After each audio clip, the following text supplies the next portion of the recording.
Okay, for today's video, magandang umaga, hapon man, or gabi sa lahat ng naandyan at patuloy na sumusubaybay sa aming premiere gabi-gabi.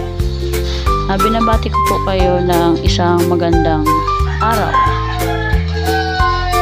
Magandang buhay sa inyong lahat dyan sa mga ating nanonood. Okay, for today's vlog, for today's video po ay tayo po ay magluluto ng simpleng munggo.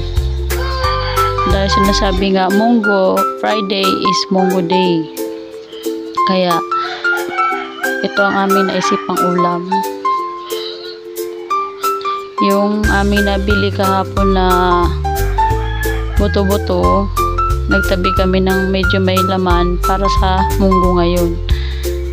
And sa panahon ngayon kasi kailangan matuto tayo mag-budget para mapagkasya ang ating mga sahod. Ayan, paano kakasya yun hanggang sa umabot sa next na sahod ulit. Kaya matuto pa rin tayo magtipid. So ayan, ginagayat ko na po yung ating ampalaya. Nahimay ko na rin pala dyan yung daon ng ampalaya. So ako palang na alala na, gawin ko nga pala itong premiere. So ayan, dyan naman tayo sa paghihiwa ng ating ampalaya. Ganyan kami kung magmunggo. Bukod po sa dahon, sinasama din po namin ng bunga ng ampalaya. Kasi mas masarap po sa amin yung mapait-pait. Mas mapait, mas masarap. Kasi alam namin na ang ampalaya ay marami pong health benefits. Marami po siyang magandang medul sa ating kalusugan. Yan, dahil tayo ay nasa mag-40s na rin o nasa 40s na rin. So kailangan na rin natin maging conscious sa ating lifestyle, sa ating, lalo na sa ating mga kinakain. Yan ang number 1 talaga. Kung gusto mo maging healthy, kailangan mga healthy ang iyong ipapasok sa iyong katawan ng mga pagkain. So ito ang aming naisipan. Kahapon po talaga ito, kasi kahapon pagbili pa lang ni GPC, sinamahan niya na po ng munggo at naka-schedule na talaga itong lutuin. Ayan, tinulungan ko na po siya sa paghiwa ng ampalaya. Pero pagdating po talaga sa pagluluto, siya po talaga naka-assign sa pagluluto. Kasi inaamin ko naman na hindi ako ganun marunong sa pagtitimpla. Kasi nga po lumaki ako sa lolo't lola na ang timpla ay sa halos walang timpla. Sanay ako sa mababang timpla lang. Pero si GPC kasi sanay siya sa yung malasa na timpla. Kaya siya po talaga nagluluto. Ayan, so pinapakita ko sa inyo ang ating dahon ng ampalaya. Ayan sa amin na biling ampalaya, meron siyang dahon. Ayan maliit na dahon. Ay, na bunga pala. Sabi ko, swerte may bunga yung ating nabiling ampalaya. Yan, iniwa ko na rin para maluto rin siya agad. Ayan, malutong yan kasi baby ampalaya siya. Ayan, so muli, maraming salamat po sa lahat ng patuloy po sa amin na sumusubaybay sa aming gabi-gabing premiere. Ayan, mega love shoutout sa inyong lahat dyan. At syempre ang ating, ayan, tapos na tayo maghiwa ng ampalaya. Ayan, inayos ko yung aking camera dyan. Ayan, sa ibang anggulo. Kanina ang nakikita nyo lang yung paghiwa. Pero yung umaalog-alog kasi yung mesa na may ganyan niya, paggayat mo, umaalog na yung mesa. Kaya nilipat ko ng pwesto, medyo malapit. Ito naman, nilipat ko sa mayak. So, kita nyo na po ako kanina. Halos yung kamay ko lang pa nakikita nyo. Ayan po si Gabs Mix Vlog. Anong oras na po iyan? 2:00 mahigit. Pagka-uwi pa lang po namin, saka pa lang po kami magluluto. So, ayun, pasmado na. Buti hindi nanginginig nga ni kami pagka naghihiwa kasi pasmado na anong oras na.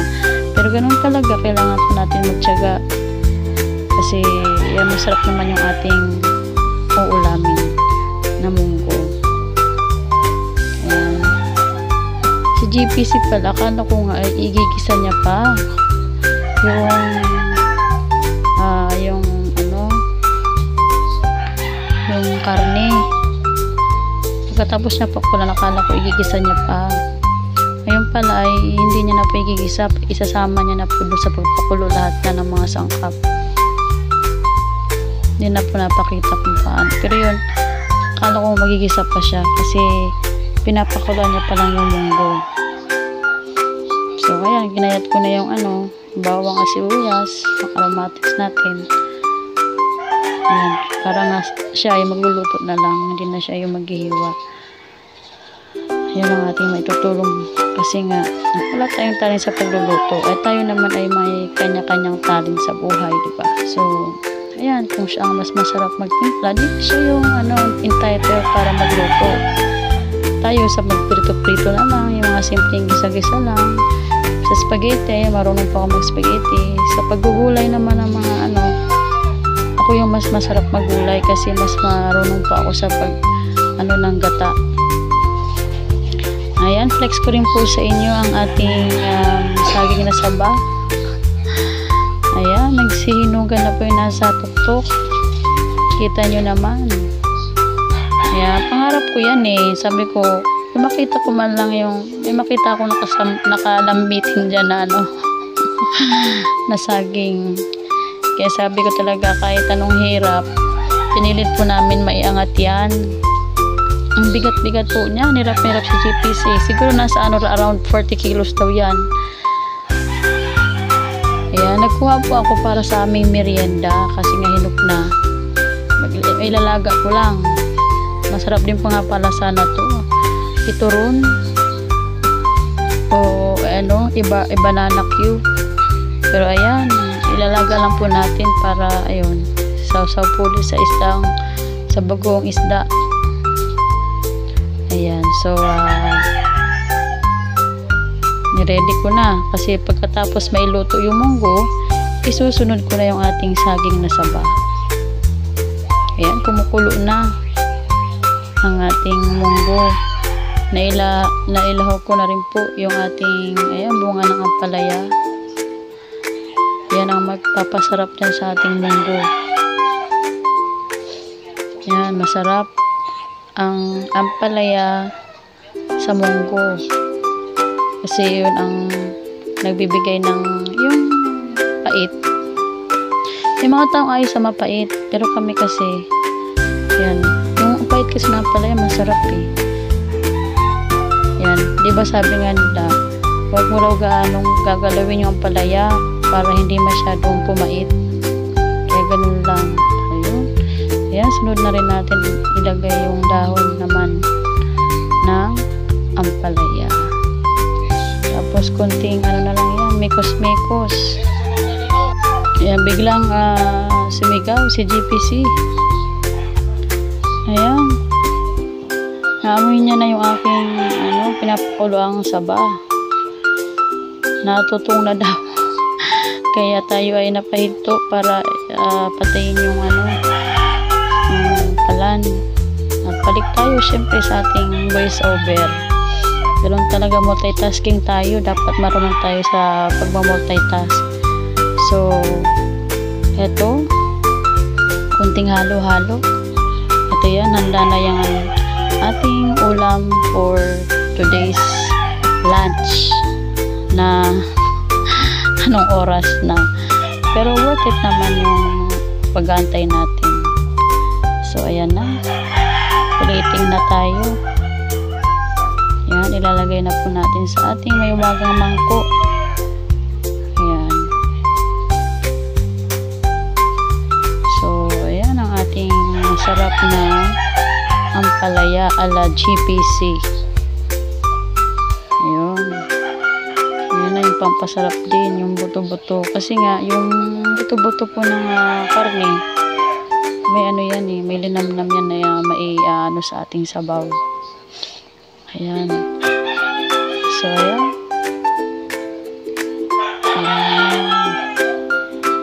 Sa mga magmunggo dyan, tara na. It's Friday, magmunggo na tayo. At ito, haba-haba na. Haba-haba na si Gaps at GPC backyard.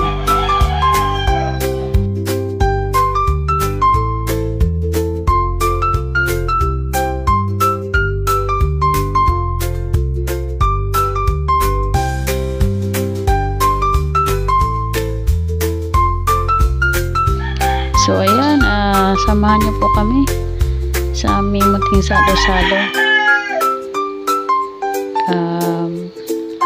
I hope lahat naman po sa atin ay may pagkain sa pagkaina. Ayan lang po kami. Simpleng ulam lang, masaya na. Kahit napasmado na. Yan, so, ganun lang, simpleng buhay, simpleng, ano lang tayo, tao. Kaya, importante naman ay, ang mahalaga, syempre.